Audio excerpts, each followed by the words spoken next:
Yo, what is up, guys? Today we're going to be looking at this build that I made this year for 2K24. It's my first build. First, we're getting right into the gameplay just so you guys can see what this build is capable of. You can pull up from 3, you can do step backs, you can dribble, you can play good defense, there's not going to be many defensive highlights in this compilation here just because it doesn't have great defense. I'm not stealing the ball or anything. I have a good enough defense to keep in front of people. I'm not one of those people that'll make a 54 perimeter defense on their build. You can step back from mid-range from 3, you can make layups. Floaters are my favorite thing to do this year for layups. You can make them very consistently once you have Hall of Fame float game and Pro Touch. It's very helpful to be able to do that. But this build is an unbelievable shooter, and it can get decent passing is what I thought, right? So you'll see once we get into the video's later stage when I show the actual build. But I actually screwed up on my build. It can be a lot better than what I made it. So the gameplay you're seeing is with a build that's worse than, see one of those floaters right there. What you're seeing right now is gameplay from a build that can actually be a lot better. So mostly what you're going to see here is just scoring highlights, but you'll see in the top right, you can see I get assists too. And this build, this variant of my build has a lot lower pass accuracy than I would recommend for you guys. So I'll show you that in a second here. But if you look at these highlights, the things that this build is able to do this year is very insane, because you can shoot right in people's faces. You can do step back threes in people's faces, and a lot of these shots will end up being called wide open or open because I'm just creating too much space. Once you have Hall of Fame Space Creator, it's really insane what you can do with this build. Alright, so let's get into the build. What you're going to want to do is go 6'5", 205, and then you're going to want to drop your wingspan down to 6'8". The reason we drop it down to 6'8" is so you can get a 95 three-pointer. I would recommend going 91 driving layup to start off because it gives you all those good badges. It's a good threshold. It'll give you Hall of Fame on pretty much every layup type, and it'll give you gold slithery. I'd go 95 three-pointer because it just gives you an immense, like, a good choice of badge selection. Every badge that you'd want, you get it mostly on Hall of Fame. Other than that, you'll get them on gold.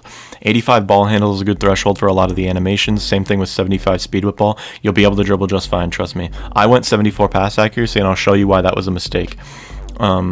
Go 85 perimeter defense, low steal. You're not going to be able to steal shit, honestly. But the 85 perimeter defense is going to put you in a good position where you're able to, still be able to stop people from getting to the rim. Now, this is what I had a problem with, right?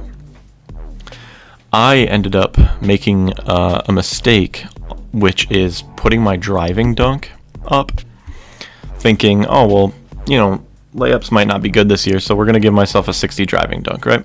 That's what I was thinking. That would be a good choice, right? I was wrong. I was severely wrong. I realized that if you drop your driving dunk all the way down to a 25, which is a good idea, trust me, 60 driving dunk isn't going to give you any nice dunk animations anyways, and layups are great this year. You can have all the way up to a 92 pass accuracy, and that'll get you gold dimer, Hall of Fame badges. It's fantastic to have a 92 pass accuracy. I went all the way down to a 74, made a huge mistake in that sense. You can also have a 95 ball handle if you didn't really care about your passing.